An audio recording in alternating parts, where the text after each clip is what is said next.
너희가 죄의 종이 되었을 때에는 의에 대하여 자유로웠느니라. 너희가 그때에 무슨 열매를 얻었느냐? 이제는 너희가 그 일을 부끄러워하나니 이는 그 마지막이 사망임이라. 그러나 이제는 너희가 죄로부터 해방되고 하나님께 종이 되어 거룩함에 이르는 열매를 맺었으니 그 마지막은 영생이라. 죄의 삭은 사망이요 하나님의 은사는 그리스도 예수 우리 주 안에 있는 영생이니라. 아멘. 우리가 아기가 세상에 처음 태어날 때의 그 모습을 여러분들 알고 계십니까? 아기가 처음 엄마의 뱃속에 있다가 태어나는 그 순간에 이 아기가요 울음을 터뜨립니다.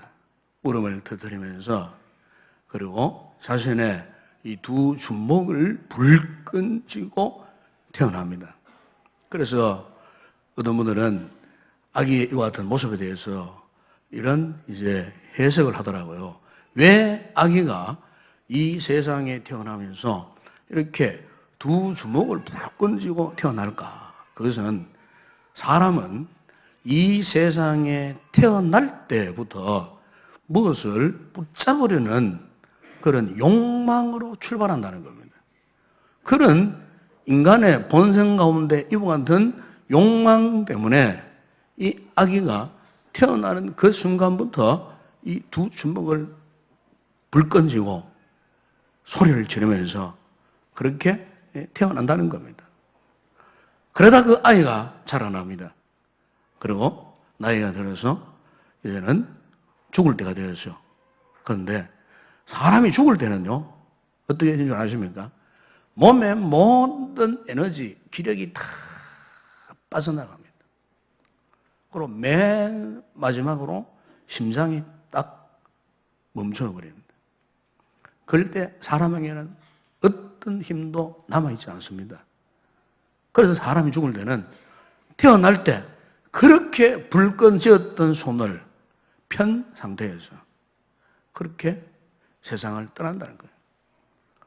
유명한 알렉산더 대왕, 이 알렉산더 대왕이 남긴 여러 가지 많은 유명한 의록들이 있습니다만은 그 의록 가운데 하나가 있어요. 이 세상, 더 이상 이 세상에는 정복할 땅이 없다. 그만큼 이 알렉산더 대왕은 자기의 영역을 확장하고 확장했던 세상의 어떤 군왕 가운데서도 가장 그의 점령지 영토가 넓었던 왕이 이 알렉산더 대왕이었습니다. 그런데 알렉산더가 세상을 떠나기 전에 그의 충신들을 불러갖고 이런 유언을 했답니다. 이제 내가 곧 관에 들어갈 것이다. 내가 관에 들어가거든 나의 관 양쪽에 구멍을 파서 내 이 두 팔, 두 손이 관 밖으로 나오도록 하라고. 그렇게 유언을 남기고 세상을 떠났을 때 신하들이 실제로 알렉산더를 그의 유언처럼 그렇게 했다고 합니다. 과연 알렉산더가 무엇을 말하고 싶어서 그렇게 했겠습니까? 바로 인생에 태어나서 한 평생을 살아가면서 무엇인가 끊임없이 무엇을 이렇게 움켜잡고 무엇을 붙들렸고 그렇게도 몸부림을 치고 발버둥을 쳤지만은 그러나 우리 유한한 우리 인생은요 세상을 떠날 때에 더 이상 아무것도 가지고 갈 수 없는 그야말로 빈손으로 왔다가 빈손으로 갈 수밖에 없는 허무한 인생이라는 사실을 오고 오는 모든 세대 사람들에게 알려주기 위해서 알렉산더 대왕이 그렇게 했다는 겁니다. 여러분, 우리가 사실 성경을 보게 되면은 이 성경에도 우리 인생에 대해서요 이렇게 참 허무한 인생이라고 그렇게 말한 책들이 있죠. 그 책 가운데 하나가 여러분 그 전도서의 말씀에 보게 되면은 전도서의 서도에 이 솔로몬이 참 군왕으로서 얼마나 참 화찬란한 그런 부귀영화를 부렸던 사람이 아니겠습니까? 그리고 그 솔로몬이 쓴 시가 바로 전도서의 말씀이잖아요. 거기 보면은 헛되고 헛되니 모든 것이 헛되고 해 아래에 있는 모든 것이 다 헛되도다. 이 솔로몬이 그렇게 노래해서요. 그런데 우리가 성경을 단편적으로 보게 되면은, 아, 우리 인생은 참으로 헛된 인생이구나. 살아봤자 아무런 소용없는 그야말로 허무한 존재구나. 그렇게 생각하기 좋은데, 절대로 그러나 여러분, 성경은 이 전도서의 말씀에서 우리의 인생을 허무한 존재라고 가르치기 위해서 이 말씀을 하신 것이 아니에요. 절대로 우리의 인생은 험한 존재가 아니라는 것을 성경은 교훈을 하고 있는 거예요. 그래서 여러분 전도서 3장 11절에 보게 되면 거기에 이런 말씀이 있습니다. 하나님이 모든 것을 지으시되 때를 따라 아름답게 하셨고 또 사람들에게는 거기 보면은 이런 말씀이 있어요. 영원을 사모하는 마음을 주셨느니라. 그래서 우리 사람들에게 어떤 마음이 있다고요? 영원을 사모하는 마음. 그 마음을 하나님께서 주셨다는 겁니다, 여러분. 그러니까 하나님께서 우리 인간을 어떤 존재로 만드셨느냐? 영원을 사모하는 그 마음을 가진 존재. 다시 말하면은 영원한 실존을 누리며 살도록 하는 그와 같은 존재로 하나님께서 우리 인생을 그렇게 만드셨다는 것입니다, 여러분. 그래서 우리가 이 성경에 보게 되면은 두 종류의 사람이 있어요. 두 종류의 사람. 오늘 본문에서도 그것을 지금 말씀하고 계세요. 어떤 종류의 사람을 먼저 이야기합니까? 바로 허무의 실존 속에 살아가는 인생이 있다는 것을 이야기합니다. 그러니까 허무한 인생을 살아가는 사람이 있다는 거예요. 그런데 그들의 모습이 어떠하다고 말씀합니까? 오늘 보면 여러분 본문 20절, 21절에 보세요. 거기 보면은 이런 말씀을 합니다. 너희가 죄의 종이 되었을 때에는 의에 대하여 자유로웠느니라. 너희가 그때에 무슨 열매를 얻었느냐? 이제는 너희가 그 일을 부끄러워하나니 이는 그 마지막이 사망이니라. 그래서 오늘 본문의 23절 보게 됩니다. 죄의 삭선 사망이요. 그래서 그러니까 이 허무한 인생의 특징이 지금 뭐라고 말씀합니까?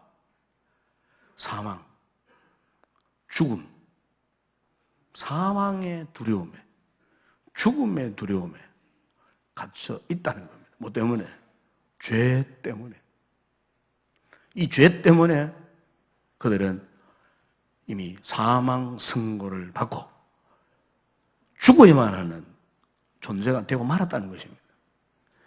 세상에서 아무리 부귀와 영화를 누리지만은 그 인생 마지막으로 도착해야 할 곳은 그 죄로 인한 영원한 멸망, 바로 사망에 이룰 수밖에 없는 존재. 세상에 태어나서 두 주먹을 팍 끊어지고 태어났지만 한평생을 살다가 그 인생의 마지막 결론은 결국 죽음으로 행할 수밖에 없는, 사망의 구렁텅이에 빠질 수밖에 없는 그런 인생이 있다는 겁니다, 여러분. 그래서 히브리서 9장 27절에서 이렇게 말씀합니다. 한 번 죽는 것은 사람에게 정해진 것이요 그 후에는 심판이 있으리라. 그랬습니다. 데살로니가 후서 1장 9절에서는 이런 자들은 주의 얼굴과 그의 힘의 영광을 떠나 영원한 멸망의 형벌을 받으리라. 사망으로 가는 자, 그리고 영원한 멸망의 형벌을 받을 자. 그러니까 이들은 한마디로 삶이 흠할 수밖에 없어요. 이들의 삶은 아무런 가치가 없어요. 의미가 없어요. 오늘 우리 주변에 이런 인생을 살아가는 자들이 있다는 겁니다, 여러분. 그리고 또 하나의 인생은 어떤 인생을 지금 말씀하고 있습니까? 영원한 실존을 바라보고 사모하고 누리는 인생이 있다는 겁니다. 여러분 본문을 23절에 보십시오. 죄의 삭은 사망이요 하나님의 은사는 그리스도 예수 우리 주 안에 있는 영생이니라. 그러니까 어떤 인생을 말합니까? 하나님의 은사. 이 하나님의 은사란 말은 하나님의 선물이라는 말입니다. 그러니까 하나님께서 선물을 주셨는데 어떤 선물을 주셨다고요? 영생. 영원한 생명, 영생을 하나님께서 주셨어요. 그런데 이 영생의 선물을 받아 누리는 인생이 있다 그 말입니다. 앞서 한 인생은 죽음의 공포 속에서 허무한 인생이에요.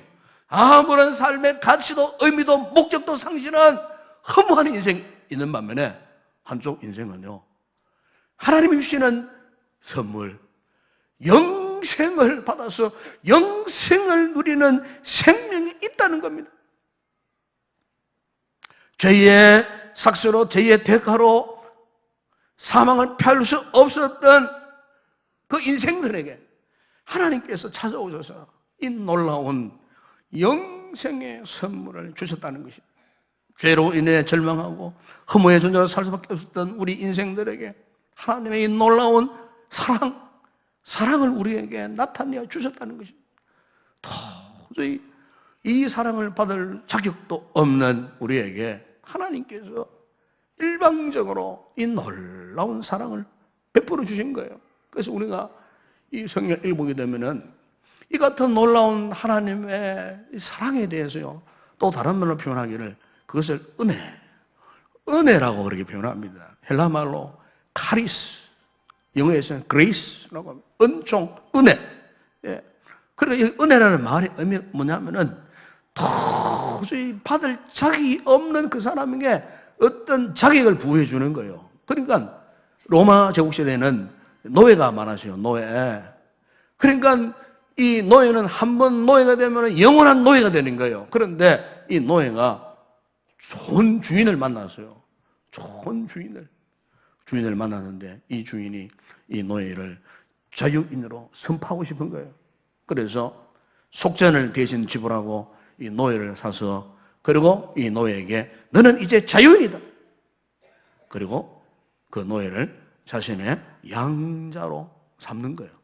이 로마 시대는 이런 일이 많았다고 합니다. 노예 가운데도 똑똑한 노예, 머리 좋은 노예, 훌륭한 노예, 주인에게 충성하는 그 노예들에게는 주인이 특별히 양자가 되는 그런 기회를 줬다는 거예요. 이것을 두고 그 당시 헬라 사람들은 카리스라고 그렇게 부르는 거예요. 은혜. 한마디로 공짜. 그야말로 멸망당할 수밖에 없는 인생이었는데, 오늘 저와 여러분에게 하나님께서 멸망의 자식을 이제는 하나님의 은혜의 백성으로, 은총의 백성으로 하나님께서 우리를 부르셔서 일방적으로 그분의 놀라운 은혜와 사랑을 부어주셨다는 것입니다. 여러분, 그렇다면 여러분, 이 은혜의 본질이 무엇이겠습니까? 오늘 이 시간 우리가 이걸 아셔야 돼요.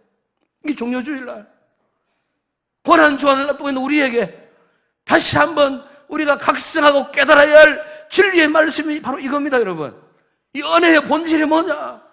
믿음 생활을 해도 아직까지 이 은혜의 바탕 본질을 모르고 믿는 그런 분들이 없지 않아 있어요. 지금 이 은혜의 본질이 뭐냐?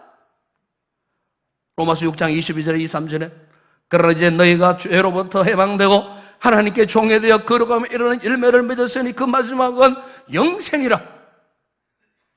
하나님의 은사는 그리스도 예수 우리 주 안에 있는 영생이니라. 하나님께서 우리에게 영생을 선물로 주신 거예요. 하나님께서 영생을 선물로. 요한일서 4장 10절에서 사도 요한도 고백했습니다. 사랑은 여기 있으니 우리가 하나님을 사랑하는 것이 아니요 하나님은 우리를 사랑하사 우리 죄를 속하기 위하여 화목 제물로 그 아들을 보내셨습니다. 여러분, 그렇습니다. 오늘 우리 인생이 절망스러워하는 흠한 존재가 아니라 영원한 생명을 가진 존재가 될 수 있었는 것은요, 바로 하나님의 아들이신 예수 그리스도께서 십자가에서 화목제물로 자신의 생명을 우리에게 주셨기 때문인 것입니다. 사망에서 흠한 존재였던 우리를 구출하여 당신의 영원한 세계의 백성으로 삼으신 그 근거가 바로 이겁니다. 예수 그리스도의 십자가의 은혜. 오늘 이것이 오늘 저와 여러분의 신앙의 근본이요 바탕이 되는 줄로 믿습니다. 혹 여러분들 가운데 지금까지 이 교회는 다녔지만은 아직도 예수님이 나를 위해 십자가에 죽으셨다는 이 사실을 확신하지 못하는 분들이 있습니까? 오늘 학습교인, 세례교인, 입교교인들 가운데 마찬가지. 여러분, 이 시간을 통해서 여러분들이 이 질문에 분명한 대답을 할 수 있어야 됩니다. 예수님이 왜 죽으셨는가? 여기에 대한 분명한 답을 여러분들은 알아야 돼요. 고백할 수 있어야 돼요. 어떤 사람들은 예수가 정치가로, 혁명가로, 반정부 운동을 하다가 정치범으로 희생된 청년 예수에 불과한 이렇게 가르치는 신학이 있어요. 이렇게 가르치는 교단이 있어요. 이렇게 세상 사람들은 그렇게 알고 있다고 말합니다. 그러나 여러분, 우리가 분명히 아셔야 됩니다. 예수 그리스도는 정치범으로 십자가에서 희생된 분이 아니에요. 왜 예수님이 십자가에 죽으셨습니까? 우리는 분명히 이걸 고백해야 돼요. 나의 죄 때문에 나 대신 십자가에 대신 죽으셨다는 사실이에요. 바로 우리가 이 사실을 깨달아야 되고 이 사실을 믿어야 되고 이 사실을 고백할 수 있어야 되는 거예요. 그래야 우리가 진짜 예수 믿는 사람, 그리스도인이 된다는 사실입니다, 여러분. 그럼 이렇게 분명한 사실이 있음에도 불구하고 진리가 있음에도 불구하고 왜 사람들이 이 사실을 믿지 못할까? 그 이유가 뭘까? 제가 성경을 찾아보니까 한 3가지 이유가 있는 것 같아요. 근데 여러분, 로마서 1장 21절에 23절에 보게 되면은 거기에 이런 말씀이 있어요.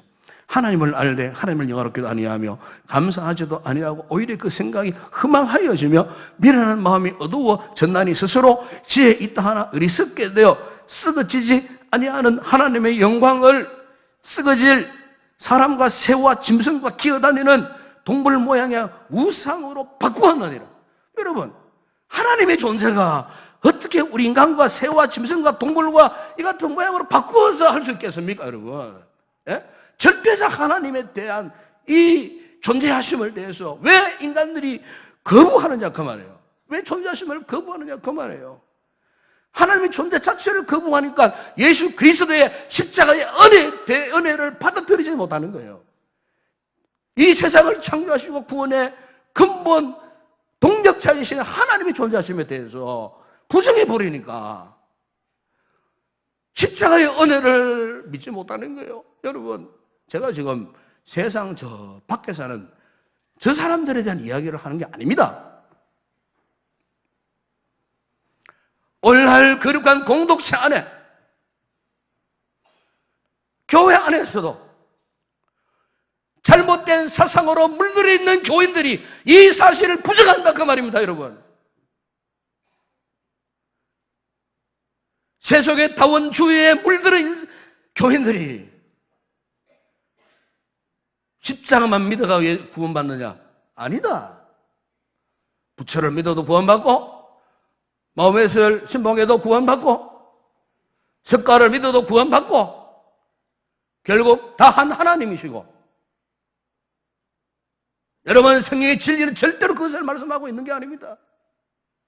오직 예수, 오직 그리스도, 오직 십자가의 대속에 이 사건을 믿지 않으면은 어떤 천한 만민도 구원받을 자가 없다고 성경은 단호하게 말씀을 하고 있는 거예요. 근데 오늘날 현대인들에게 돈이 신이 되고 세상 명예와 부귀가 신이 되어지고 그것을 의지하여 살다가 결국 그들이 가는 마지막 종착지는 어디입니까?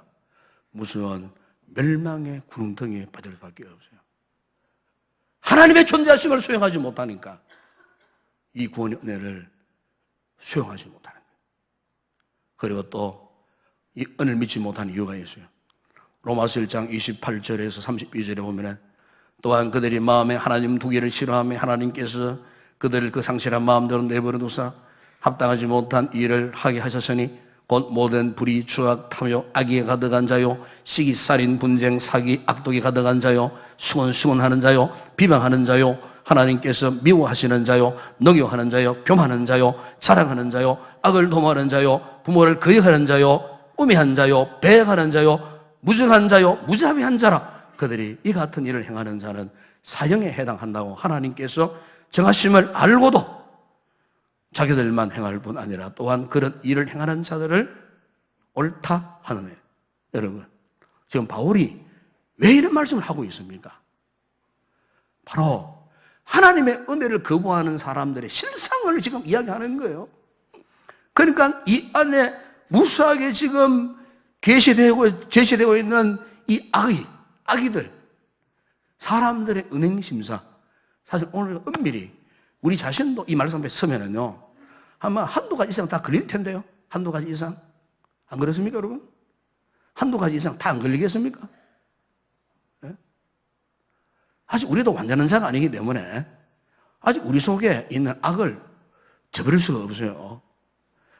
그나마 우리는 은혜를 알잖아요. 은혜를 깨닫잖아요. 이런 악이 들어올 때 우리는 회개하잖아요. 그래서 우리에게는 예수 그리스도의 십자가의 은혜로 용서함 받잖아요. 또 새롭게 결심하잖아요. 그러나 저 세상 사람들은 그런 은혜의 기회가 전혀 없는 거예요. 네. 전혀 없는 거예요. 유명한 자연철학자 루소는 왜 사람 악해지느냐? 환경 때문에 천만에요. 그렇지 않습니다, 여러분. 그때 루소 시대나 지금 시대 환경을 비교해 보세요. 얼마나 좋은 환경 속에 살아가고 있습니다. 그러면 이제 전부 다 선인들이, 천사들이 나타나야지. 더 악해지는 거예요.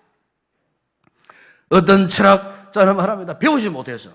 요즘 얼마나 고차원적 학문들이 많습니까? 네. 무식해서 악을 지른다는 거예요. 그것도 틀린 말이에요. 여러분, 분명한 사실은 우리 인간에게는 타락한 본성이 있어요. 타락한 본성. 악의적인 요소들이. 바울이 제시했던 이와 같은 악의적인 요소들. 그래서 은혜의 통로를 막아버리는 거예요. 은혜를 거부해버리는 거예요. 그래서 믿지 않게 해버리는 거예요. 여러분, 우리 성도들은 절대로 이 같은 악의적인 요소에 빠져들어가면 안 됩니다. 은혜를 방해하는 요소이기 때문에. 그리고 마지막, 왜 은혜 사실을 믿지 못하느냐? 우리 주님께 직접 말씀하신 바가 있어요. 요한복음 3장 18절에 주님께서 말씀했습니다. 그를 믿는 자는 심판을 받지 아니하는 것이요 믿지 아니하는 자는 하나님의 독생자의 이름을 믿지 아니하므로 벌써 심판을 받은 것이니라. 그래서 보십시오. 하나님께서 그 외아들 예수 그리스도를 우리 인간에게 보내셔서 우리로 구원을 받도록 복음을 전해주셨는데도 예수님이 무슨 말씀을 하시든지 도대체 관심이 없었던 거예요. 예수님 시대에 당시 유대인들의 모습이 그러해서요. 천국 복음을 선포하는 주님께 오히려 돌멩이를 던지고 온갖 욕설을 하고 저주를 하고 갈대를 끄거다가 때리면서 비아냥거리고, 그래서 마음이 풀리지 않으니까 나중에는 어떠했습니까? 주님을 끌어다가 죄 없는 예수님을 종교 재판을 받게 하고 결국에는 죄의 누명을 뒤집어 씌워가지고 십자가에 못 박아 죽여버리는 그야말로 악랄한 인간의 본성을 거기에서 우리가 볼 수 있지 않겠습니까? 그 인생들은 주님의 말씀과 하등에 관계없는 인생들이에요. 여러분, 오늘 우리가 믿음 생활할 때 이걸 조심하셔야 됩니다. 우리가 얼마나 많은 복음의 말씀을 듣습니까? 생명의 말씀을 듣습니까? 은혜의 말씀을 듣습니까? 그럼에도 불구하고 왠지 모르게 내 마음, 내 심령이 그 말씀을 받아들이기를 허락하지 않는 거예요. 허락하지 않는 거예요. 마냥 거부하는 상태에 있는 거예요. 왜 그럴까? 이 말씀을 무섭게 받으시기 바랍니다. 이미 그는 심판을 받았는데. 이미 그는 심판을 받았느니라. 신학적으로 말하면 유기되었느니라. 버림받은 인생이 되었느니라. 절대로 우리 성도들은 이런 자가 되어서는 안 된 줄로 믿습니다. 이것보다 더 비참한 인생이 어디 있습니까? 불행한 인생이 또 어디 있겠습니까, 여러분?